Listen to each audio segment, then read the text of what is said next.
نحمده ونصلي على رسوله الكريم اما بعد فاعوذ باللہ من الشیطان الرجیم بسم اللہ الرحمن الرحیم۔ محترم ناظرین و سامعین، واقعات کربلا کے مختصراً بیان کے پروگرام میں آج 5واں قسط آپ کی خدمت میں پیش کر رہے ہیں، اور یہ اس واقعات کربلا کے مختصراً بیان کا سب سے آخری حصہ بھی ہے۔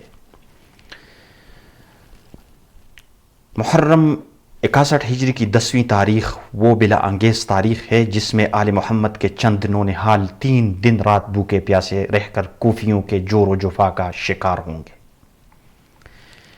یہ وہی دن ہے جس دن میں خاتون جنت کے خاندان کا ہر نوجوان ایک ایک کر کے فردوس بری میں داخل ہوئے۔ جمعہ کی سحر محشر زاں منہ دکھاتی ہے۔ امام علی مقام خیمہ سے برآمد ہو کر اپنے بہتر ساتھیوں کا لشکر مرتب فرما رہے ہیں، جن میں 32 سوار ہیں اور 40 پیادے ہیں۔ میمنہ پر زبیر بن قیس اور میسرہ پر حبیب بن مطہر سردار بنائے گئے ہیں۔ اس کے بعد امام علی مقام گھوڑے پر سوار ہوئے اور تمام حجت کے لیے دشمن کے لشکر کی طرف تشریف لے گئے اور فرمایا کہ اے برادران ملت، حق اتباع کرنے کے لائق ہے۔ کیا تم مجھے نہیں جانتے؟ میں وہ ہوں، میرے جد امجد نے تمہیں کلمہ طیبہ پڑھایا، مسلمان کیا، اس کا صلہ تم یہ دے رہے ہو کہ مجھ پر اور میرے اہل و عیال پر پانی بند کر رکھا ہے، میرے قتل پر آمادہ ہو، خون کے پیاسے ہو رہے ہو۔ تم اگر حق پر آؤ تو سعادت پاؤ، ورنہ جو کرنا ہے کر گزرو۔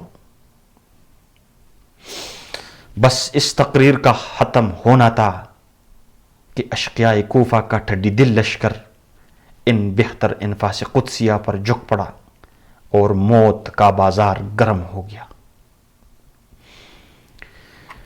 نزدیک والے تلوار نیزہ چلاتے اور دور والے تیر برساتے، مگر جوانان آل محمد اور جان نثار اہل بیت کا ایک ایک آدمی اس جان بازی اور سرپروشی سے لڑا کہ آج دنیا میں ایک نظیر قائم کر دی، اور دفتر شہادت کو اس اصول پر مرتب کیا کہ پہلے جان نثار اپنی جانیں قربان کر لیں، پھر بعد میں جوانان آل محمد میدان میں آئے۔ دشمن کی لشکر میں سے حضرت حر بھی امام علی مقام کے ساتھ ہو گئے ہیں اور اپنے حراست میں لینے کی معافی چاہ لی ہے۔ اب یہ مٹھی بھر لشکر صبح سے برسر پیکار ہے۔ لڑتے لڑتے جمعہ کی نماز کا وقت آ گیا ہے۔ نماز کی مہلت چاہی، ان بے دینوں نے قبول کر لیا۔ نماز کے بعد پھر بدستور میدان کا بازار گرم ہو گیا، اور خاندان نبوت کے فدائی بڑے شوق و ذوق سے اپنی جانیں قربان کرنے لگے۔ ان مقدس گروہ کا ایک متنفس بھی لشکر اشقیاء پر حملہ کرتا تو سارے لشکر میں ہلچل پڑ جاتی۔ روضۃ الشہداء میں ہے کہ جب حر زخمی ہوئے تو گر پڑے، امام کو آواز دی، امام حسین رضی اللہ تعالیٰ عنہ بے قرار ہو کر تشریف لے گئے اور سخت جنگ کرنے کے بعد اٹھا لائے، زمین پر لٹا دیا اور ان کا سر اپنے زانوں پر رکھ کر پیشانی اور رخساروں کی گرد دامن سے پوچھنے لگے۔ حر نے آنکھ کھول دی اور اپنا سر امام کے زانوں پر پا کر مسکرائے اور عرض کی کہ حضور، اب تو مجھ سے خوش ہیں؟ فرمایا، ہم تم سے راضی ہیں، اللہ بھی تم سے راضی ہو۔ حر نے یہ مجدہ سن کر اسی ٹائم امام پر نقد جان نثار کیا۔ آرزو یہ ہے کہ نکلے دم تمہارے سامنے، تم ہمارے سامنے ہو، ہم تمہارے سامنے۔ حر کی شہادت کے بعد سخت لڑائی شروع ہو گئی۔ جب امام علی مقام کے ساتھیوں نے دیکھا کہ اب ہم میں امام کی حفاظت کرنے کی طاقت نہ رہی تو شہید ہونے میں جلدی کرنے لگے کہ کہیں ایسا نہ ہو ہمارے جیتے جی امام حسین رضی اللہ تعالیٰ عنہ کو کوئی صدمہ پہنچے۔ اللہ اکبر! اسی کو جاننے ساری کہتے ہیں اور اسی کو قربان ہو کہ امام علی مقام نے تمام رفقا ایک ایک کر کے ہمیشہ کے لیے رخصت ہو گئے، اور میدان میں اب صرف جوانان آل محمد نظر آنے لگے۔ لڑائی کا یہ منظر بڑا قابل دید منظر ہے۔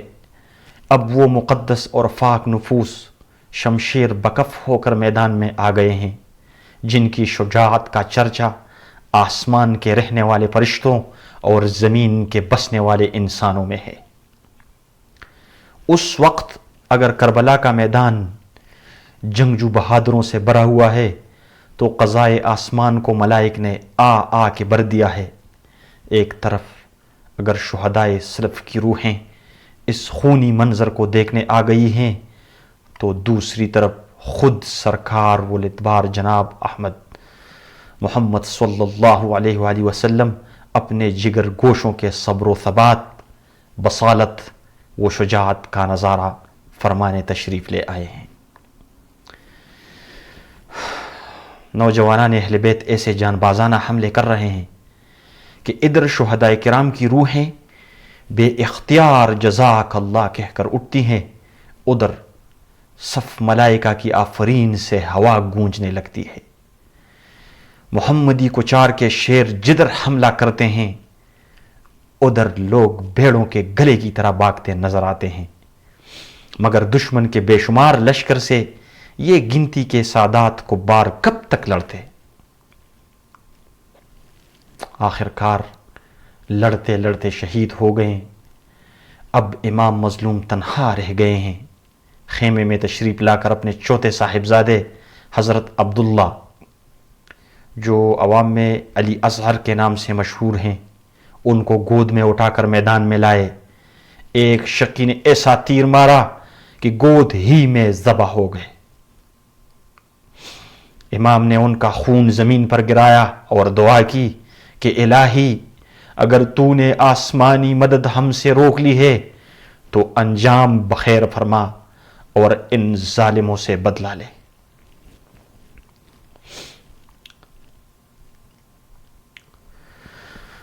پھول کھل کھل کر بہار جہان فضا دکھلا گئے، حسرت ان غنچوں پہ ہے جو بن کھلے مرجا گئے۔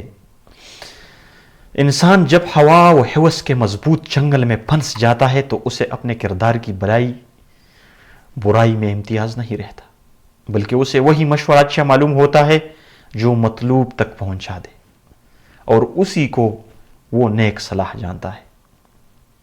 جس سے مطلب براری ہو جائے، خواہ اس کا مطلوب شر محض یا محال ہونا ممکن ہو۔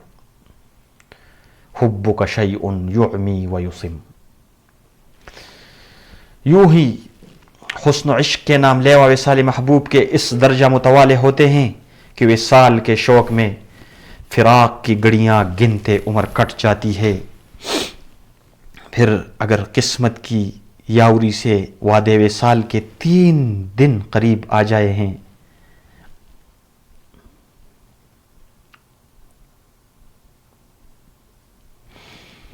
یوں ہی حسن و عشق کے نام لیوا اور وصال محبوب کے اس درجے متوالے ہوتے ہیں کہ وصال کے شوق میں فراق کی گھڑیاں گنتے عمر کٹ جاتی ہے۔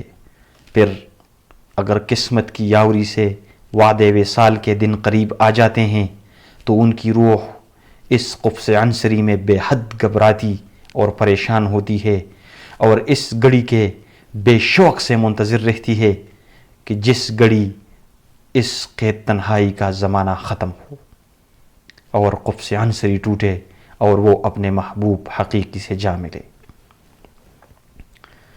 محترم ناظرین و سامعین، اس واقعہ کو بیان کرتے ہوئے میں خون کے آنسو روتا ہوں۔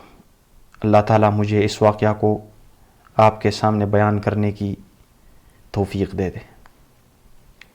اسی طرح چنانچہ یزید ابن زیاد اور ابن سعد، انہوں نے جو کچھ اب تک خاندان نبوت کے ساتھ کیا وہ خلافت، امارت و حکومت کی حوث میں کیا، اور اب جو کچھ امام مظلوم کے ساتھ کرے گا وہ بھی اسی حوث پر ہی مبنی ہوگا، اور امام علی مقام نے اب تک جو کچھ کیا وہ وصال محبوب کے شوق میں، اور اب وعد وصل چونکہ قریب آ چکا ہے، اس لیے حضرت حسین رضی اللہ تعالیٰ عنہ کی روح فضل شہادت کی مضطرفانہ انتظار کر رہی ہے۔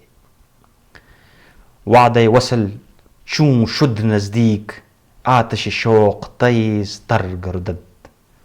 اب یہ میدان کربلا کا سب سے پچھلا مگر سب سے زیادہ دل دہلانے والا نظارہ ہے کہ امام حسین رضی اللہ تعالیٰ عنہ ہزاروں دشمنوں خون کے پیاسوں کے نرغے میں بالکل یکا و تنہا رہ گئے ہیں،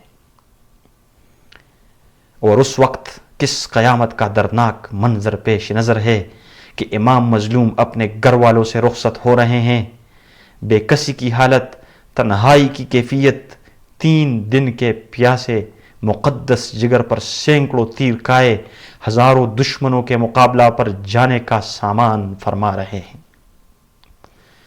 اہل بیت کی صغیر سن صاحبزادیاں دنیا میں جن کی نازبرداری کا آخری فیصلہ ان کی شہادت کے ساتھ ہونے والا ہے، بے چین ہو کر رو رہی ہے۔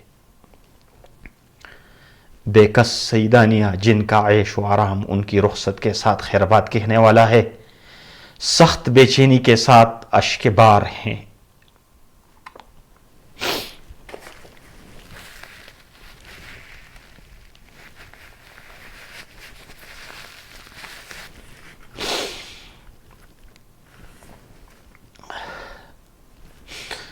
ان میں بعض وہ مقدس صورتیں جن کو بے کسی کی بولتی ہوئی تصویر ہر طریقہ سے کہنا درست ہو سکتا ہے، جن کا سہاگ خاک میں ملنے والا اور جن کا ہر آسرا ان کے مقدس دم کے ساتھ ٹوٹنے والا ہے،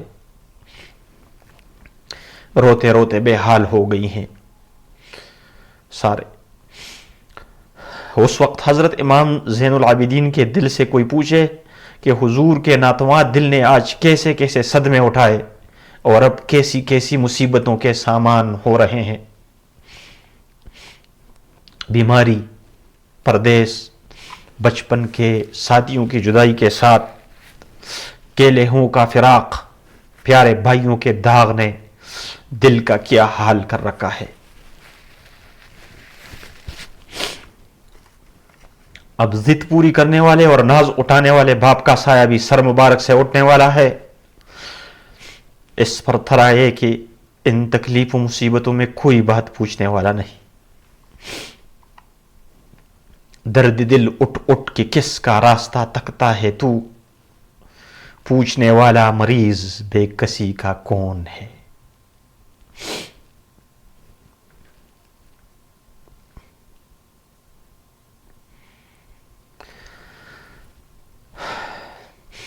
درد دل اٹھ اٹھ کے کس کا راستہ تکتا ہے تو، پوچھنے والا مریض بے کسی کا کون ہے۔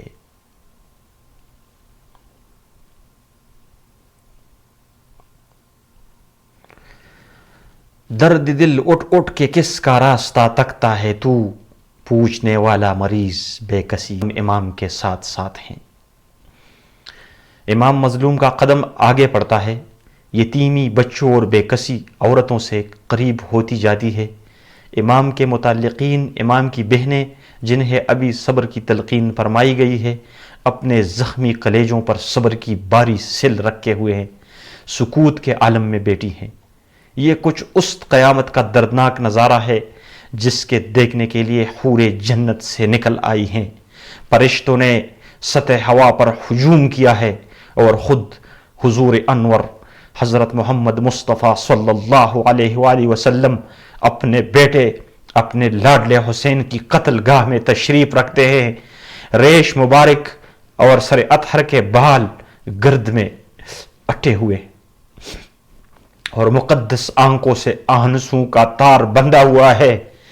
دست مبارک میں ایک شیشہ ہے جس میں شہیدوں کا خون جمع کیا گیا ہے، اور اب مقدس دل کے چین پیارے حسین کے خون بھرنے کی باری ہے۔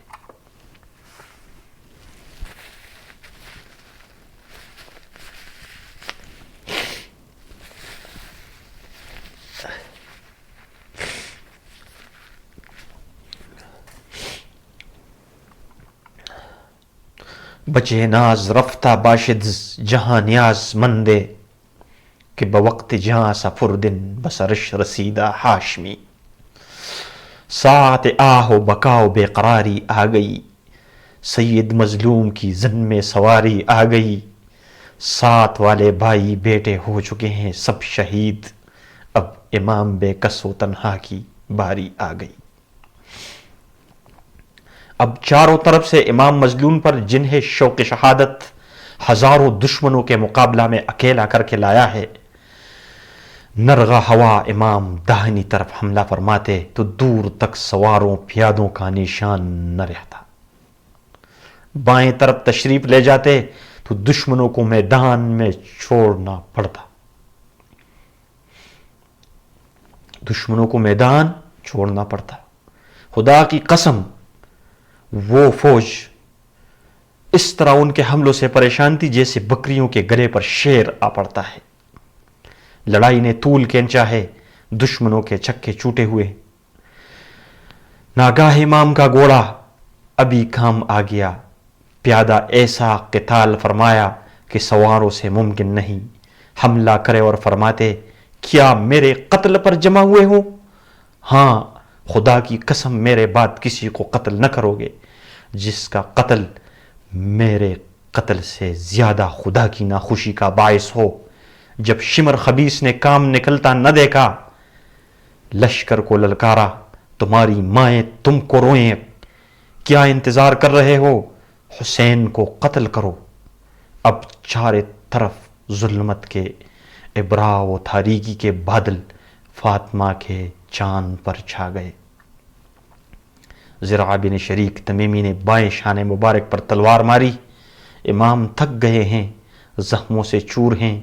33 زخم نیزے کے اور 34 گاہ تلوار کے لگے ہیں. تیروں کا شمار نہیں اٹھتا، چاہتے ہیں اور گر پڑتے ہیں. اسی حالت میں سنان ابن انس نہی شقی ناری جہنمی نے نیزہ مارا کہ وہ عرش کا تارا زمین پر ٹوٹ کر گر پڑا. سنان مردود نے خولی بن یزید سے کہا سر کاٹ لے، اس کا ہاتھ کانپا. سنان ولد شیطان بولا تیرا ہاتھ بیکار ہو، اور خود گھوڑے سے اتر کر محمد رسول اللہ صلی اللہ علیہ وسلم کے جگر پارے 3 دن کے پیاسے کو ذبح کیا اور سر مبارک جدا کر لیا. امام علی مقام شہید تو ہو گئے، دیکھنا یہ ہے کہ کمال شہادت کے تمام مراتب کو کس خوبی سے طے فرمایا. شہید ہوتے ہیں تو کمال وطن مالوف یعنی مدینہ منورہ سے منزل و دور، غریب الوطنی کی حالت، اور وہ بھی کب؟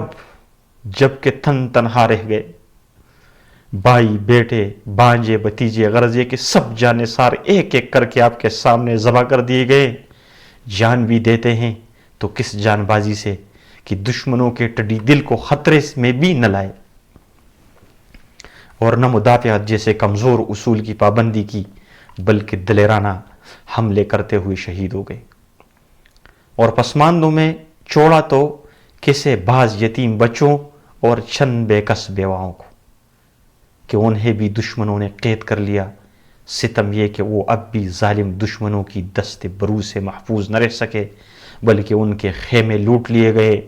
لاش یوں ہی کھلے میدان میں پڑی رہتی تو صبر آتا، یہ بھی نہ ہوا، بلکہ فاطمہ کے گود کے پالے اور مصطفیٰ صلی اللہ علیہ وآلہ وسلم کے سینہ پر کھیلنے والے کے تن مبارک کو گوڑوں سے روندا گیا.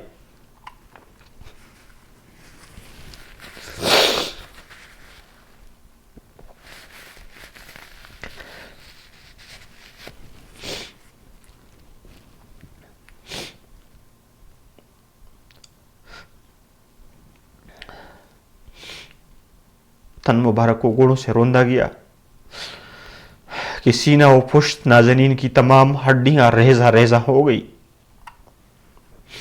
سر کو قلم کر کے پہلے کوفہ میں ابن زیاد کے پاس، پھر وہاں سے شہروں قصبوں اور دیہاتوں میں ہوتا ہوا دمشق میں یزید ولید کے پاس بھیج دیا گیا. غرض یہ کہ وہ کون سی مصیبت تھی جو امام علی مقام نے نہایت صبر و استقلال سے برداشت نہ کی.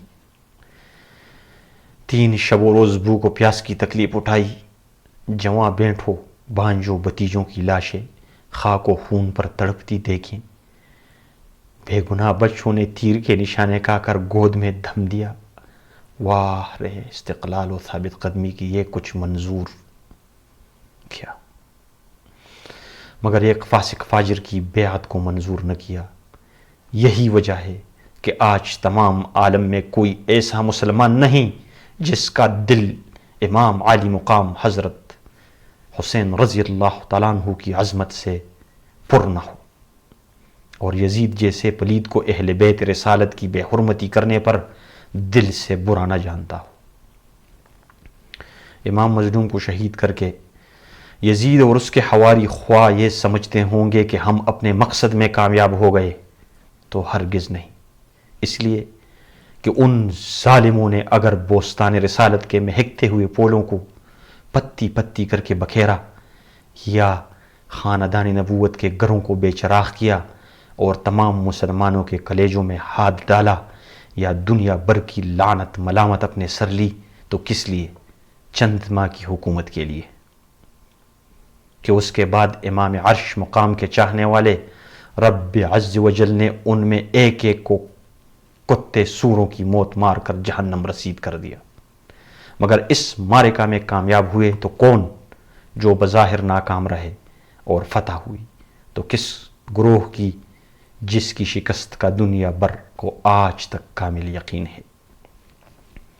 بات یہ ہے کہ عشاق کے نزدیک کامیاب زندگی وہ ہے جس کا اختتام رضائے محبوب پر ہو، ورنہ ان کے نزدیک زندگی بے نتیجہ اور موت بے لطف. امام مظلوم کے ساتھیوں نے اپنے محبوب امام علی مقام پر ان کے آنکھ کو دیکھتے گلے کٹوا دیے کہ ان کے نزدیک اس سے بڑھ کر کوئی کامیابی نہیں.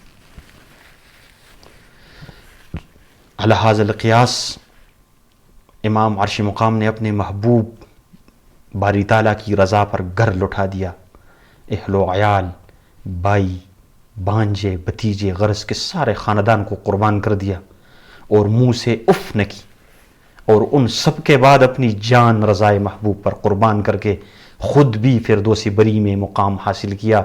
اس طرح اپنی اس مہم میں کامیاب ہو گئے.